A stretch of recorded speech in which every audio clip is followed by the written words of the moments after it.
The Anton Shadow Show. Expose the lies you never know. The Anton Shadow Show. Corruption, greed, defy us all. The Anton Shadow Show. Corruption, greed, we never know. The Anton Shadow Show. Alright, stop playing. Tranquilo, Anton, te va a dar un ataque de corazón, carnal. Alright, get off me. Let's start the show. Despite all my rage, I'm still just a rat in a cage. Somebody said, what is lost can never be saved. Despite all our rage, we are still just rat. Is this thing on? Greetings and salutations, friends, family, and phone zombies. Anton Shadows here from the Anton Shadow Show. Lately, people have been asking me, am I reading a cue card? Yes, I'm reading a cue card. I'm a zombie. I'm not freaking Bill O'Reilly. I got my cue cards. It's the way I am until I have a teleprompter. That's the way it's going to be. Got it? So can you feel it? The darkness is choking out the light.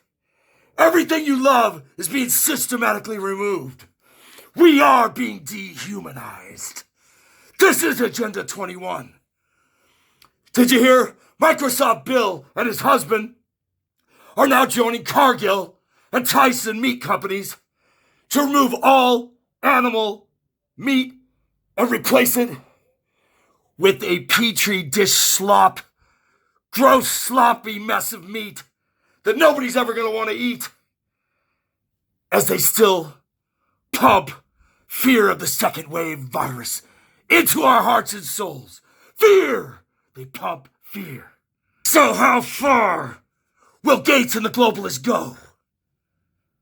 You ask. All the way until they have complete control of every aspect of our lives. They are psychotic, control freak maniacs. Listen to these maggots as they continue to push their global medical tyranny. Miguel, run the clip. We'll have to prepare for the next one. That, I'd say is will get attention this time. Okay, now I want to focus on the most annoying new normal bullshit thing that we're now forced to deal with. It's called social distancing. What the hell does it mean? And where's the origin from whence it came? I think you'll find this clip very eye-opening and quite amazing. This young lady has a lot to say about the true meaning of social distancing. Miguel, run the clip, please. Social distancing is a euphemism for social isolation. It was a technique that was developed about 70 years ago by the CIA, and they found it was really, really good at breaking down enemies of state. It creates depression, poor sleep quality, impaired executive function, accelerated cognitive decline, poor cardiovascular function, and impaired immunity. All of those are things I think we can agree we don't want anybody to experience, not least our own children. It doubles your risk of death if you're black. It almost doubles your risk of death if you're white. And the harm that you get from enacting social distancing and social isolation on somebody is the same as if they were very, very obese. Moreover, it destroys the part of the brain that is actually responsible for learning in our children and ourselves, which is known as the ventral striatum. Medically speaking, what recent studies have shown is it is the equivalent of smoking 15 cigarettes a day and being an alcoholic. So put simply, we'd be better off lobotomizing our children, handing them a pack of cigarettes and a fifth of whiskey, and then sending them into homeroom than we will be by socially distancing them this fall. I want to actually go back now to the sordid beginnings of how this social distance, social isolation technique was developed by the CIA. In 1951, the CIA held a secret meeting at the Ritz-Carlton in Canada, and it was a meeting with doctors present who had ties, and I quote, to the US, UK, and Canadian military forces. The work at that meeting and subsequent meetings led the CIA to realize that social distancing and isolation techniques were, I quote, the ideal way of breaking down a prisoner. And another quote, as effective at destroying the brain function of the prisoner as if the prisoner were beaten, starved, or deprived of sleep. Senator John McCain, who spent over 5 years as a prisoner of war in Vietnam and had all of his arm and leg bones broken multiple times, and who was also, by turn, subjected to multiple rounds of social distancing from his fellow POWs, had this to say about social distancing and physical torture. This is what he said about social distancing. It's an awful thing.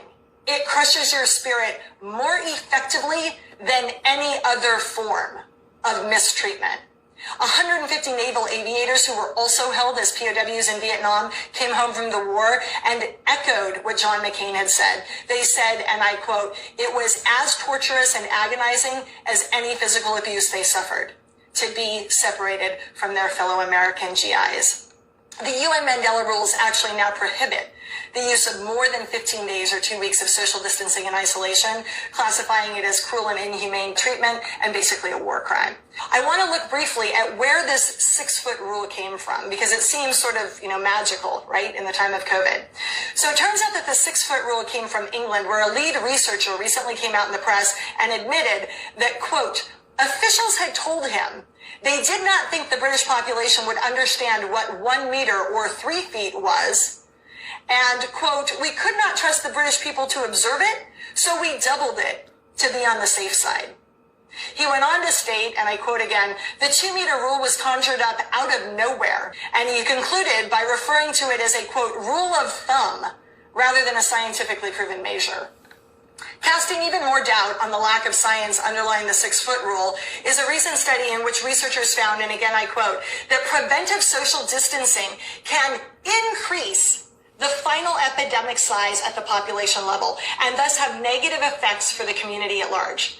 You heard me right. Preventive social distancing can make the epidemic worse. Now I'm gonna switch gears and lighten the mood a little. No matter where you go, you see them out there. All the sheep are wearing their masks.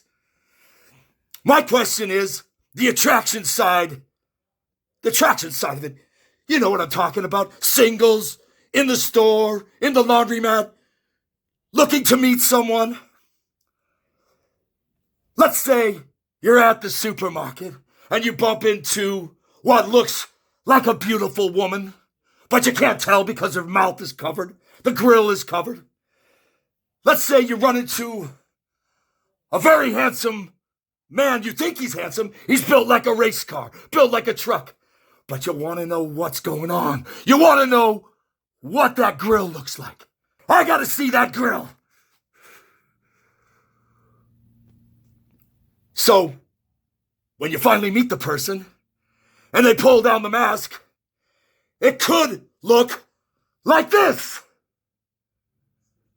Wow, she's got the whitest teeth I've ever come across. Or, it could look like this. Yikes! Or, they could be hiding something far more nefarious. Like this!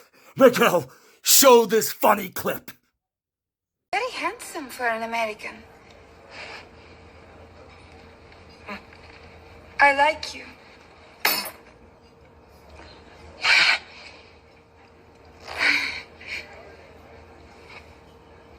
I would love to hear some Latin music. I'll see if the penis knows any. I mean, the pianist. Well, thank God, someone out there has isolated and resolved the problem. You're gonna laugh when you see this. People will try anything. Miguel, run the clip.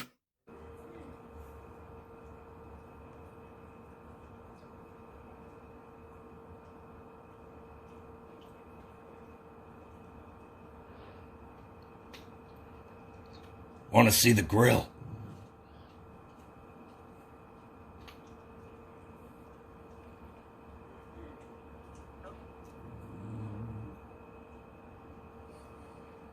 We used our cheese box to capture the picture for customized masks of on site.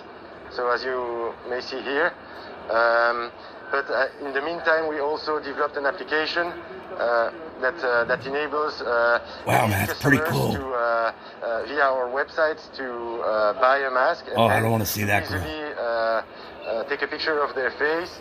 And we use face recognition to be able to directly get the good picture and to automate the production process.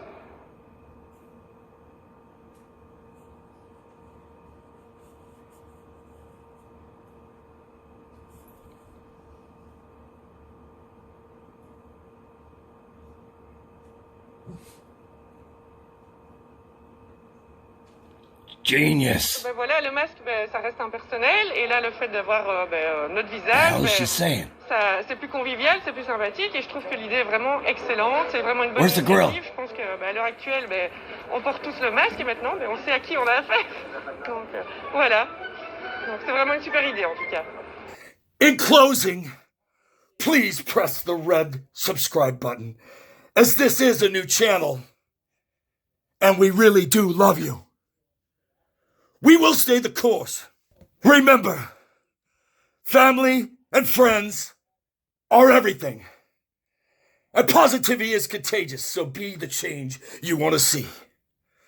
Remember, zombies, if the American people refuse this tyrannical crap they're pushing, they would never be able to pull it off. They would never be able to enforce it. If we stand up against this, they'll never in a million years be able to enforce it. So remember, God bless America. Anton out.